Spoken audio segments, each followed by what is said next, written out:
Hello बच्चों, और question is here, which of the following statement about Michaelis Menten kinetics is correct. देखिए, सबसे पहले तो माइकेलिस मेंटेन काइनेटिक्स को समझ ले। ये एक्चुअलिटी में हमारे पास में एक रिलेशनशिप होता है जो हमारा सबस्ट्रेट कंसंट्रेशन है उसके बीच में और रेट ऑफ रिएक्शंस के बीच में। ठीक है, अगर हमारे पास में कोई रिएक्शन होती है तो ये रिएक्शन का हमारा क्या है, वी मैक्स है। ठीक है, अब माइकेलिस मेंटेन कांस्टेंट क्या बताता है, ये उस कंसंट्रेशन को बताता है जिसके उस कंसंट्रेशन को बताता है जहां पर हमारा वी मैक्स क्या हो जाता है, हाफ हो जाता है। ठीक है, दूसरा दो आउटपुट हमें यहाँ से निकलते हैं। अगर हमारे पास में के एम ज्यादा होगा किसी भी रेट ऑफ रिएक्शंस का, तो उसका रेट ऑफ रिएक्शन हमेशा कैसा होगा, हमेशा स्लो होगा।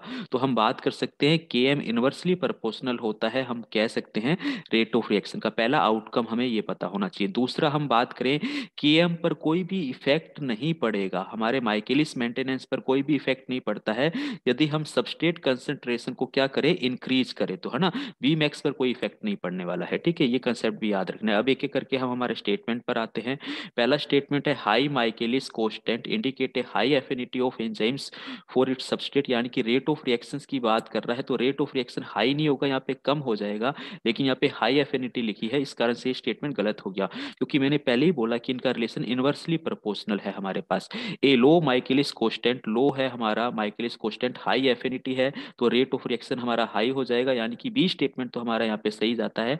सेकंड स्टेटमेंट हमारा सही जाता है, फर्स्ट स्टेटमेंट गलत है। नेक्स्ट हम बात करते हैं, Michaelis Menten constant of an enzymes increase when the enzyme concentration increase, नहीं, यहाँ पर इस पे कोई भी इफेक्ट नहीं पड़ता है जो हम सेकंड आउटपुट की बात कर रहे हैं, तो ये स्टेटमेंट भी गलत है।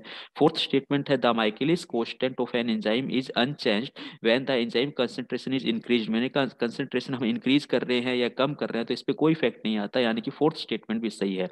यानी कि अगर हम बात करें तो सेकंड एंड फोर्थ स्टेटमेंट सही है, यानी कि ऑप्शन सी हमारा यहाँ पर क्या जाता है, बिल्कुल सही आंसर हमें मिल रहा है। बाकी सभी स्टेटमेंट हमारे यहाँ पर क्या है, गलत है। Thank you.